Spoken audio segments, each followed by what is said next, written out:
여러분 안녕하십니까? 코로나19 통합 뉴스룸 KBS 뉴스입니다.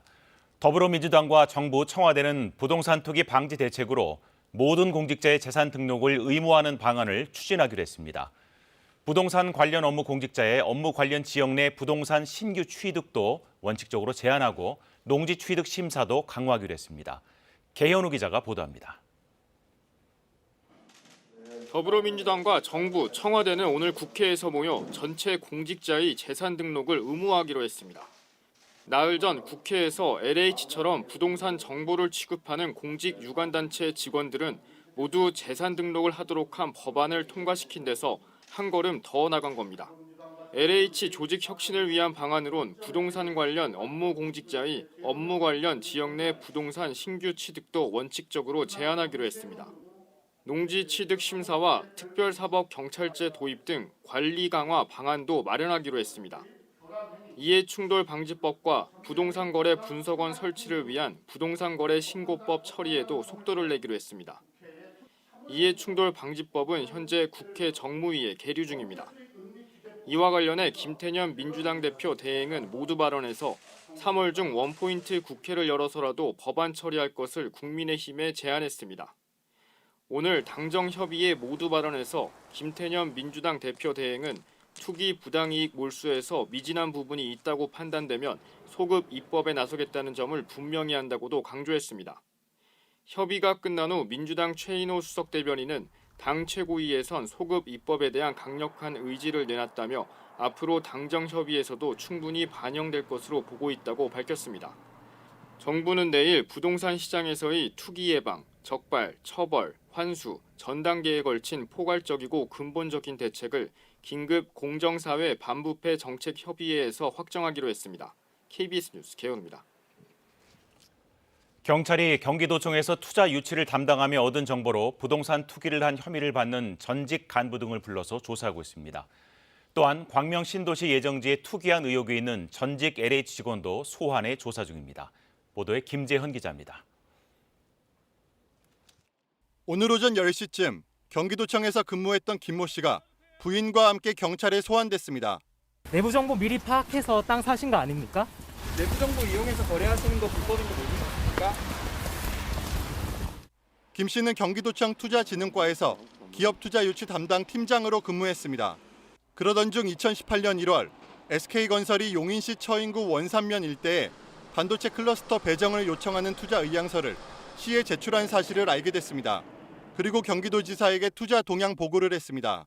9달 뒤 김 씨는 아내가 대표로 있는 회사의 명의로 이 예정지 주변 땅 약 1,500제곱미터를 5억 원가량에 매입했습니다.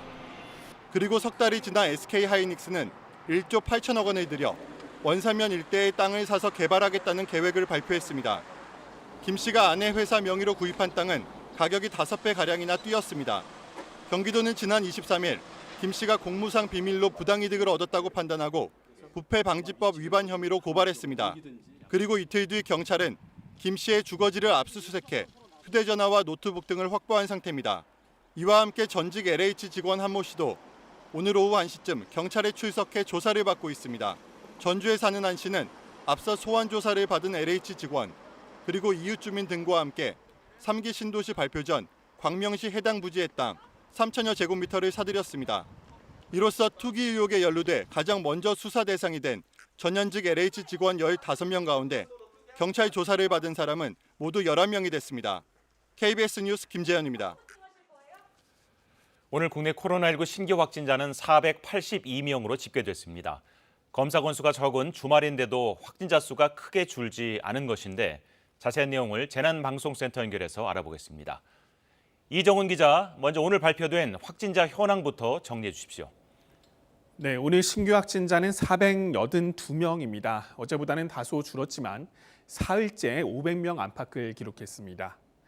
위중증 환자와 사망자는 각각 1명씩 늘었습니다. 최근 일주일 날짜별 확진자 수를 보면 이번 주 초엔 주말 효과가 나타나며 신규 확진자 수가 300명대까지 줄었었는데요. 주 중반 이후 확진자가 급증하며 어제 오늘은 주말인데도 500명 안팎의 신규 확진자가 나왔습니다.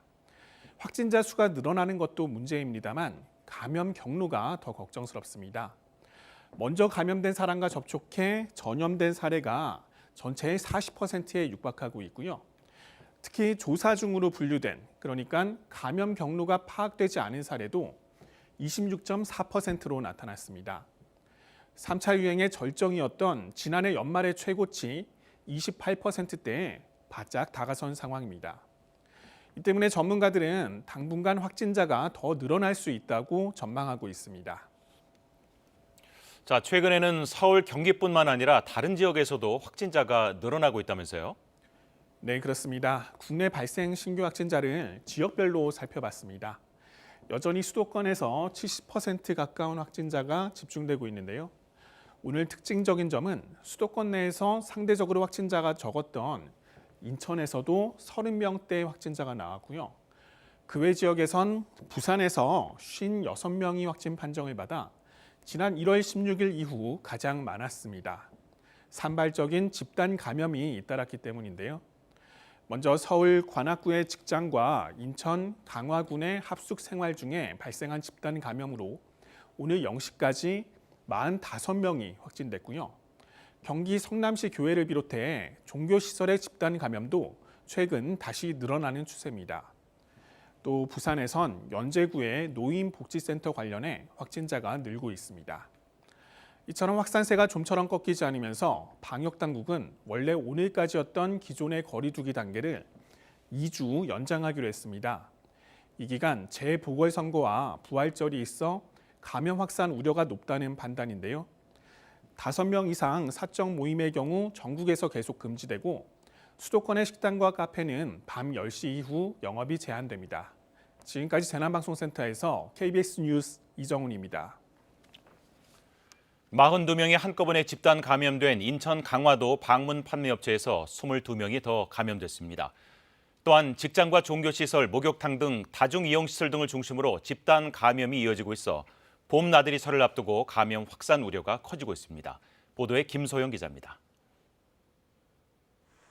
인천시 강화군의 한 합숙시설입니다. 폐교가 무단 사용되고 있는 이곳과 관악구 직장 관련 확진자는 접촉자 추적 관리 중에 22명이 추가로 확진됐습니다.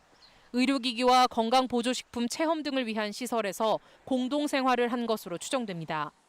서울 동작구 소재의 직장에서 확진자 2명이 더 늘어나 누적 확진자는 12명이 됐습니다. 지난 20일 직장 종사자가 최초로 확진된 뒤 동료 직원과 가족 등으로 전파됐습니다. 송파구 교회 관련 확진자는 6명이 추가로 양성 판정을 받았습니다.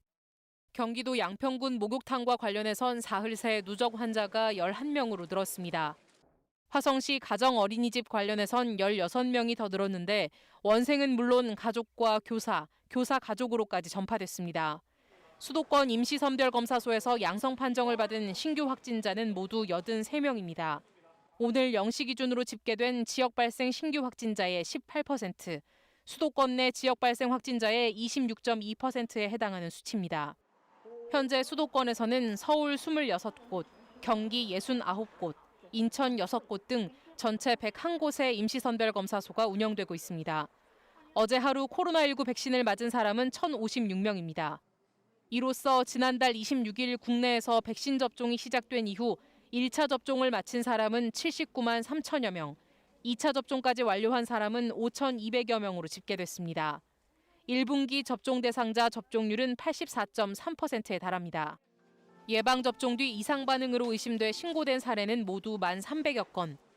이 가운데 근육통 등 흔하게 나타날 수 있는 사례가 대부분이었으며 아나필락시스 의심은 101건, 중증 의심 사례는 경련 등 10건입니다. 한편 식약처는 화이자 백신 25만여 명분에 대해 오늘자로 국가 출하 승인했습니다. 이 백신은 다음 달 1일부터 전국의 지역접종센터 22곳에서 75세 이상 고령층에게 접종됩니다. KBS 뉴스 김소영입니다. 네, 잠시 후에 중앙재난안전대책본부 정례 브리핑이 예정됐습니다. 준비되면 바로 현장 상황을 전해드리겠고 먼저 신민의 의학 전문기자와 함께 관련 내용 전해드립니다. 신민의 기자, 네, 현재 백신 접종이 어떻게 진행되고 있습니까? 네, 지난 2월 26일 첫 백신 접종을 시작한 지 한 달이 조금 지나고 있습니다. 네. 현재까지 80만 명에 육박하는 분들이 백신 1차 접종을 완료했고요. 5천여 명이 2차 접종을 완료한 상태입니다. 보류됐던 요양병원과 시설에 입소자 및 종사자 분들 중에 만 65세 이상에 대한 아스트라제네카 백신 접종이 현재 진행 중에 있습니다. 네, 신 기자, 그 브리핑 듣고 계속 말씀해 주십시오. 자, 브리핑 현장으로 가시겠습니다. 통역사의 수어 통역이 제공됩니다. 먼저 손영래 사회전략반장이 코로나19 대응 방안 등을 설명하겠습니다.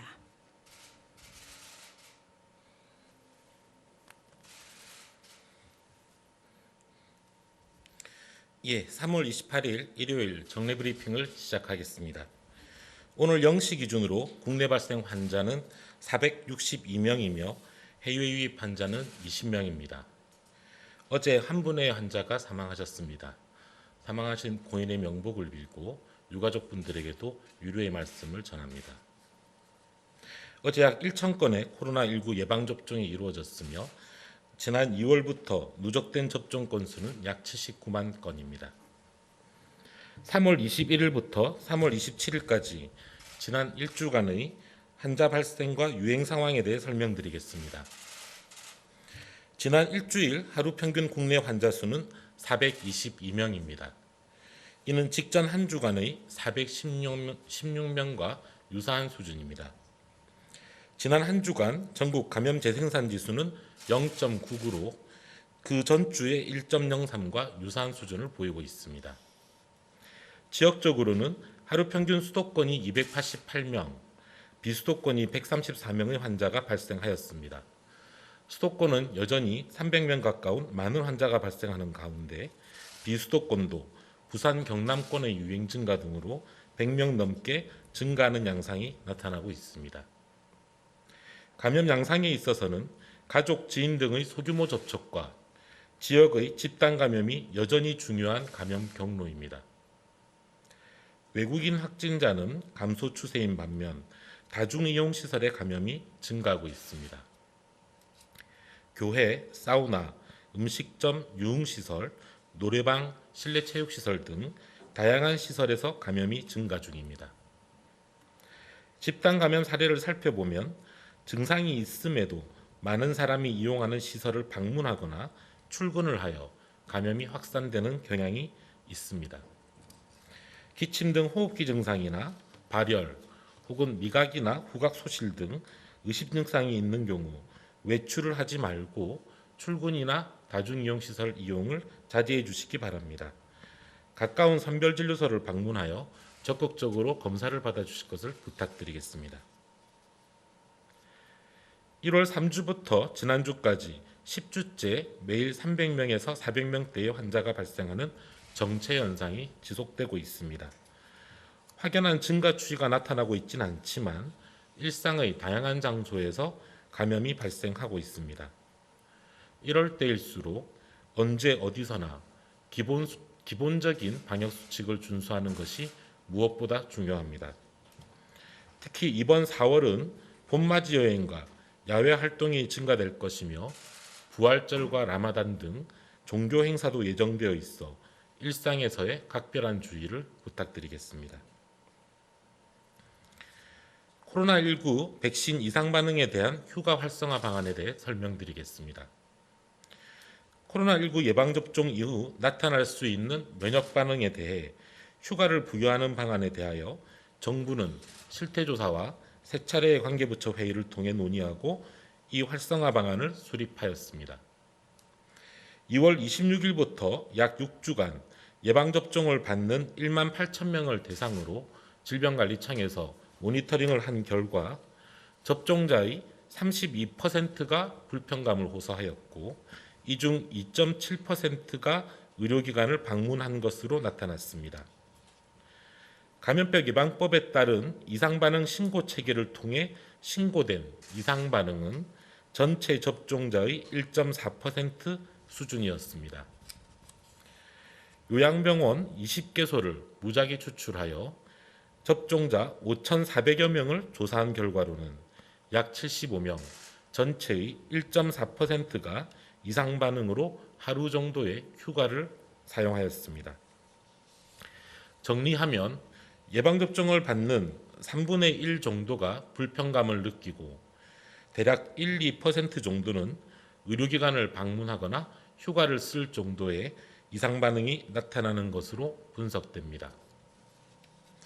이러한 불편감은 주로 접종 부위의 통증, 근육통, 피로감, 두통과 발열 등이었으며 접종 후 10에서 12시간 이내에 증상이 나타나고 대부분 48시간 이내 완쾌되었습니다. 연령별로는 젊은 층일수록 불편감을 호소하는 비율이 높게 나타나고 있습니다. 정부는 이러한 조사 결과를 토대로 모든 접종 대상자에게 휴가를 부여할 필요성은 떨어진다고 보고 이상 반응이 나타나는 경우 적극적으로 휴가를 부여하는 방안을 추진하기로 하였습니다. 접종 후 이상 반응이 있는 경우 접종 다음 날 하루 정도의 휴가를 적극적으로 부여할 계획입니다. 이상 반응이 지속되는 경우에는 이틀까지도 가능하며 이 이상 일상생활이 어렵다면 의료기관 방문이 필요합니다. 이 휴가는 의사소견서나 별도의 증빙자료를 필요로 하지 않고 접종자가 신청하면 적극적으로 부여할 예정입니다. 의료기관의 진단서나 확인서를 요구하는 경우 많은 접종자가 의료기관으로 몰릴 가능성을 우려하기 때문입니다. 이상 반응 휴가는 가급적 별도의 유급휴가 또는 병가 제도가 있는 경우 병가로 처리하는 것을 원칙으로 합니다.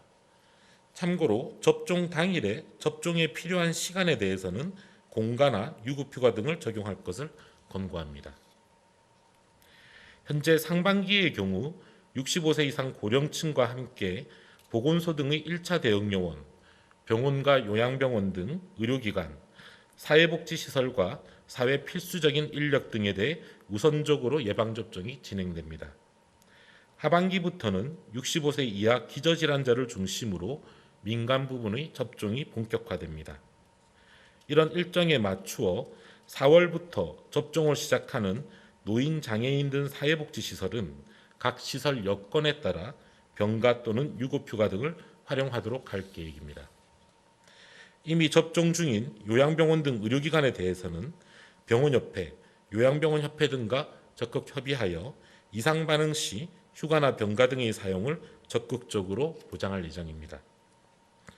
4월부터 접종을 시작하는 보건교사나 6월부터 시작되는 경찰관, 소방관 등의 사회 필수 인력에 대해서는 복무 규정에 따라 병가를 적용할 것입니다.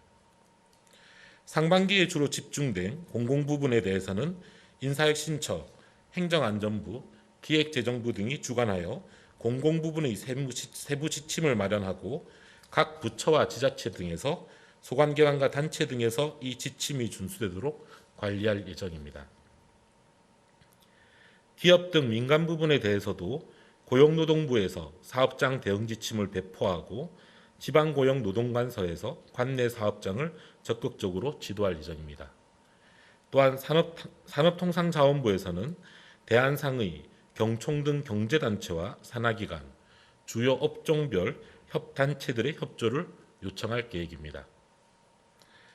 중소벤처기업부에서도 지방중기청과 산하기관을 통해 중소기업과 소상공인 관련 협단체들에게 적극 안내하고 동참을 유도할 예정입니다.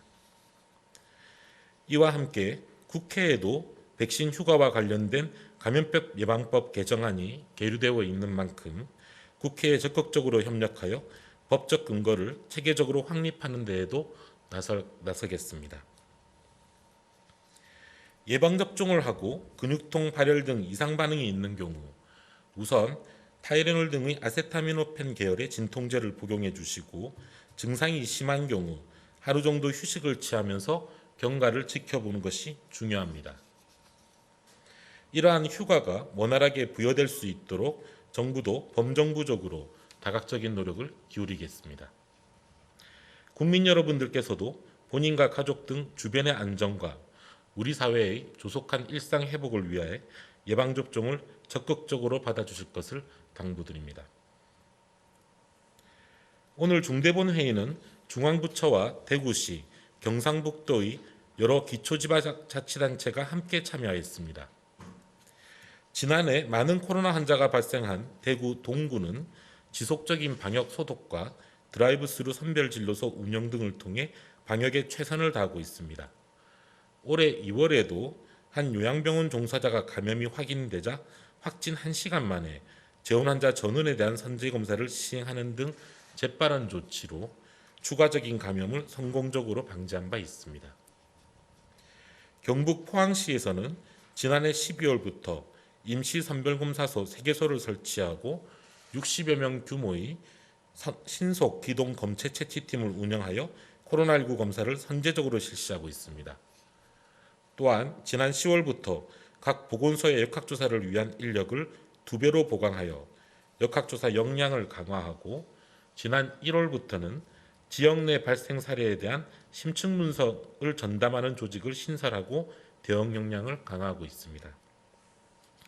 식당, 카페, 종교시설 등 많은 사람이 이용하는 시설 약 1만 9천여 개소에 대한 방역을 강화하기 위해 생활방역단과 방역 컨설팅팀도 운영하고 있습니다. 경북 문경시는 코로나19 확산 위험이 있는 관내 음식점, 목욕장, 실내 체육시설, PC방 등 24개 업종 1,100여 교소에 대해 환기장치를 설치하고 비말을 차단하는 칸막이 설치를 지원하는 등의 시설 개선 사업을 진행하고 있습니다. 문경시는 이를 위해 관련 조례를 제정하고 자체 예산 57억 원을 지원하여 방역 역량 강화에 최선을 다하고 있습니다. 정부는 다음 일요일까지 기초지방자치단체가 참여하는 중대본 회의를 계속 개최하면서 지역의 모범 사례와 아이디어를 공유하여 현장 중심으로 방역이 강화되도록 노력하겠습니다. 포근한 봄날이 다가오고 있습니다.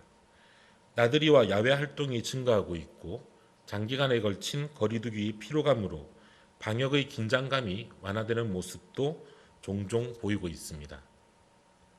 다가오는 4월은 본격적인 봄철이면서 부활절, 라마단 등 종교 행사도 예정되어 있어 자칫하면 유행이 크게 번질 위험성이 존재합니다.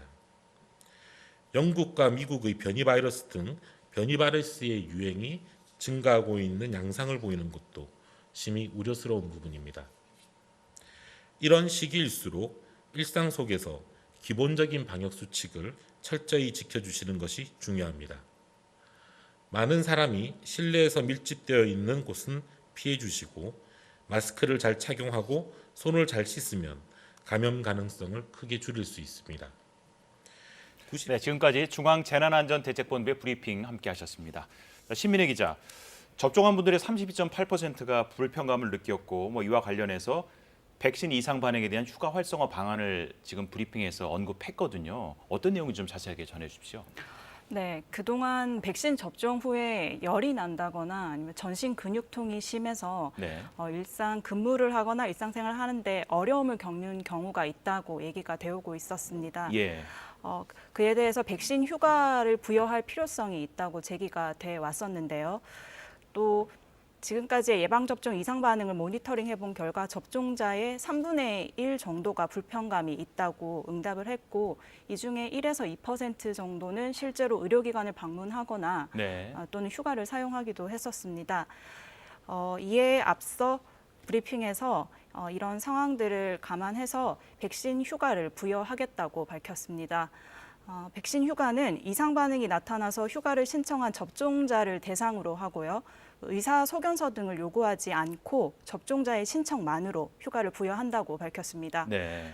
백신 접종 후 10시간에서 12시간 이내에 이상 반응이 시작되는 점을 고려해서 접종 다음 날 하루를 부여하고요. 네. 그리고 일반적인 이상 반응은 이렇게 접종 다음 날 하루 이내에는 대부분 호전이 됩니다. 네. 그런데 이상 반응이 48시간 이상 계속되는 경우에는 반드시 의료기관을 찾아야 하기 때문에 이상 반응이 있는 경우에는 추가로 하루를 더 사용할 수 있다고 밝혔습니다. 예. 네, 그리고 접종 당일에 접종에 필요한 시간에 대해서는 공가나 또 유급 휴가 등을 적용할 것을 권고한다고 밝혔습니다. 예, 그렇군요. 자, 그러면 이어서 이 백신을 맞은 후에 주의해야 될 사항 다시 한번 정리할까요? 어떻습니까? 어떻게 해야 될까요? 네, 앞서 말씀드렸듯이 백신 접종 중 3명 중에 한 분이 지금 불편감을 호소하고 그렇죠. 예. 있거든요. 접종 부위의 통증이나 전신 근육통, 두통, 피로감 순입니다. 이런 이상 반응은 가벼운 이상 반응은 자연스러운 면역 형성 과정에서 나타나는 반응입니다. 그래서 보통 아세트아미노펜 계열의 해열 진통제를 드시고 휴식을 취해 주시면 접종 당일 하루 이내에 대부분 호전이 됩니다. 네. 그런데 이 약을 복용했는데도 접종 후 이틀째까지 증상이 지속되고 또 일상생활이 어려우시면 가까운 병원을 찾으셔야겠습니다. 근데 이런 증상으로 응급실까지 찾으실 필요는 없습니다. 어차피 응급실을 찾으신다고 해도 해열 진통제를 드시고 또 좀 경과 관찰을 해보자 하는 것 방법밖에는 없거든요. 네. 또 오히려 또 열이 나서 응급실을 찾게 되면 격리되고 코로나19 검사를 네. 받아야 하는 번거로움이 있을 수 있습니다. 예. 자, 일반적으로 이제 그렇게 말씀을 하셨고 그렇지만 상황에 따라서 응급실을 반드시 찾아야 하는 경우도 있겠죠. 어떨 때 그렇습니까? 네, 중증 이상 반응의 경우에 그렇습니다. 38도나 39도, 40도의 고열이 계속되거나요. 또 심장이 빨리 뛰는 빈맥, 그리고 두드러기 발진 같은 것들이 나타나서 점점 더 심해지신다거나 네. 안면마비, 하지마비 등의 증상이 나타나면 빨리 응급실을 찾으셔야겠습니다. 네. 그리고 이전 백신을 맞고 아나필락시스를 경험하셨던 분들은 백신 접종을 반드시 피하셔야겠습니다. 알겠습니다. 자, 지금까지 신민의 의학 전문 기자와 이야기 나눴습니다. 감사합니다. 자, 서울시장 재보궐선거가 이제 열흘 앞으로 다가왔습니다. 민주당 박영선, 국민의힘 오세훈 후보 모두 서울 강남 지역을 찾아서 유세했습니다. 선거가 가까워지면서 양측의 신경전도 가열되고 있습니다. 신지혜 기자입니다. 선거 열흘 전 민주당 박영선 후보와 국민의힘 오세훈 후보 모두 서울 강남으로 향했습니다. 국민의힘 지지세가 높은 지역으로 민주당의 험지로 분류되는 곳입니다. 박영선 후보는 서초구를 지나는 경부고속도로를 지하화해 절반은 생태공원, 나머지 절반은 평당 1,000만 원짜리 반값 아파트를 짓겠다고 밝혔습니다. 재개발은 공공과 민간이 함께 추진하되 투기를 감시할 부동산 감독청을 서울시에 설치하겠다고도 약속했습니다. 국민의힘 오세훈 후보는 청년층 유동인구가 많은 강남 번화가를 찾았습니다. 20대 청년들이 유세차에 올라 오 후보 지지를 호소했고 국민의당 안철수 대표도 함께 유세했습니다. 오 후보는 민주당이 조직력을 동원해 표를 모으고 있다고 주장하며 지지층의 투표 참여를 독려했습니다. 선거가 가까워지면서 양측의 비난 수위는 더 높아지고 있습니다.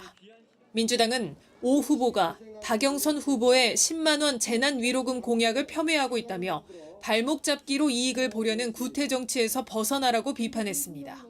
반면 국민의힘은 박 후보가 당선되면 부동산, 교육, 또 일자리 등 문재인 정부의 잘못된 정책이 서울시에서도 이어질 것이라고 되받았습니다. KBS 뉴스 신지혜입니다. 4차 재난지원금 지급이 내일부터 시작됩니다. 정부 전산을 통해서 매출 감소가 확인되는 자영업자가 우선 지급 대상입니다. 보도에 박진영 기자입니다. 가장 먼저 내일부터 지급되는 4차 재난지원금은 소상공인 385만 명을 대상으로 한 버팀목 플러스 자금입니다. 국세청 전산을 통해 매출 감소가 확인되는 270만 명이 우선 지급 대상입니다.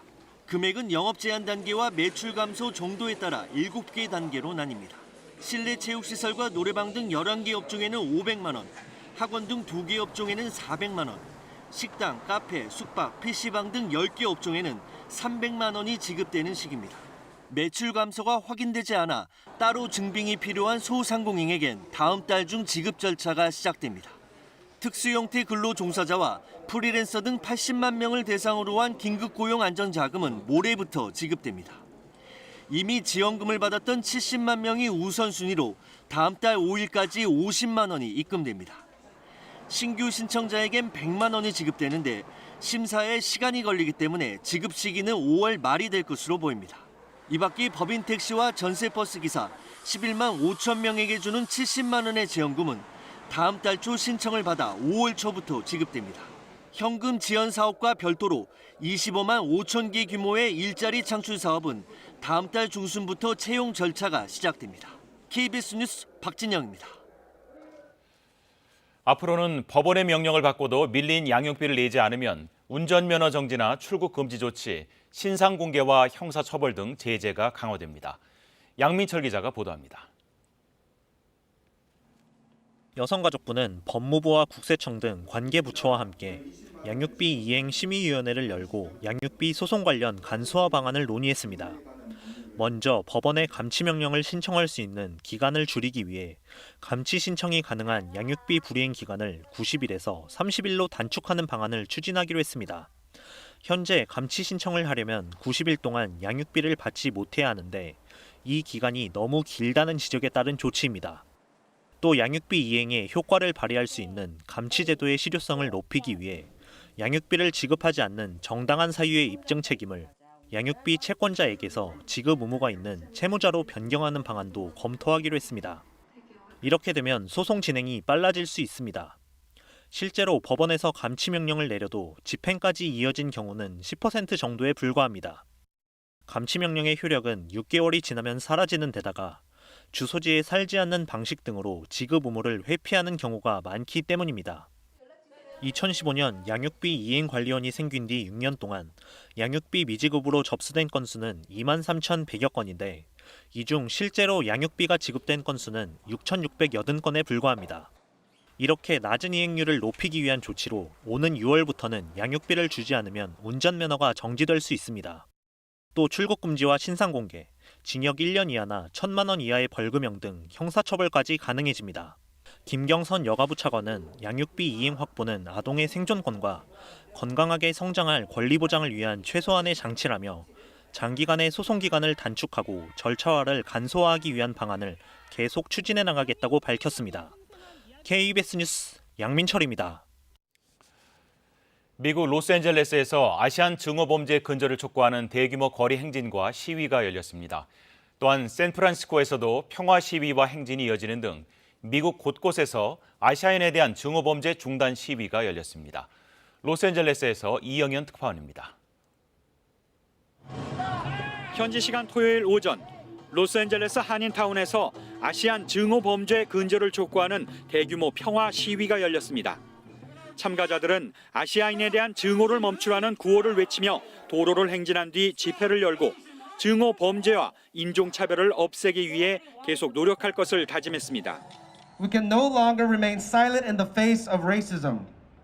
We can no longer stand in silence as we are blamed for this pandemic. LA 한인회 등 40여 개 한인 단체가 주관한 이번 시위에는 각계 인사와 시민 등 주최 측 추산 1,000여 명이 참석했습니다. 또 다른 아시아계와 흑인, 라틴계 시민들도 참가해 애틀랜타 총격 사건 피해자들을 애도하고 증오 범죄를 없애기 위해 한 목소리를 내자고 호소했습니다. The most powerful one is you coming together. You coming together to speak out against Asian hate. 캘리포니아 샌프란시스코에서도 반아시아계 증오 범죄에 항의하는 대규모 시위 행진이 열렸습니다. 참가자들은 위안부 기린비가 세워진 세인트 메리 스퀘어 공원에서 애틀랜타 총격 사건 희생자들을 추모하고 샌프란시스코 중심지인 유니온 스퀘어까지 평화 행진을 벌였습니다. 또 워싱턴 DC를 비롯해 콜로라도주 덴버와 유타주 솔트레이크 시티 등 미국 주요 도시에서도 애틀랜타 총격 사건 희생자를 추모하고 아시안 혐오 범죄 근절을 촉구하는 집회가 이어졌습니다. 로스앤젤레스에서 KBS 뉴스 이영현입니다.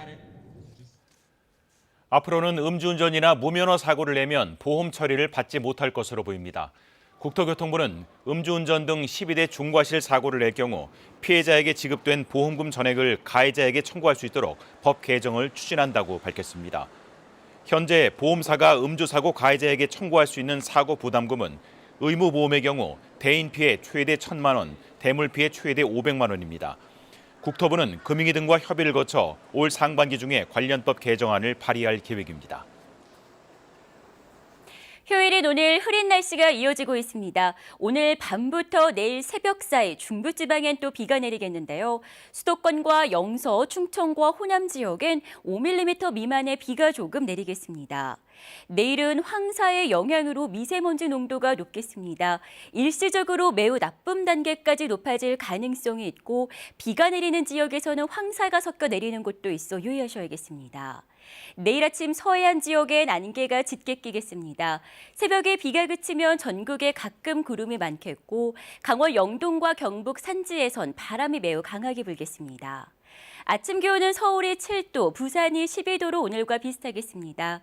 낮 기온은 서울이 16도, 광주가 19도, 대구와 부산이 20도로 중부지방은 오늘보다 높겠습니다. 바다의 물결은 동해상에서 3.5m로 높게 일겠습니다.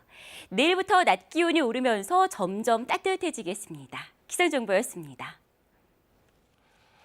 네, 코로나19 통합 뉴스룸을 마칩니다. 다음 뉴스는 7시에 전해드립니다. 고맙습니다.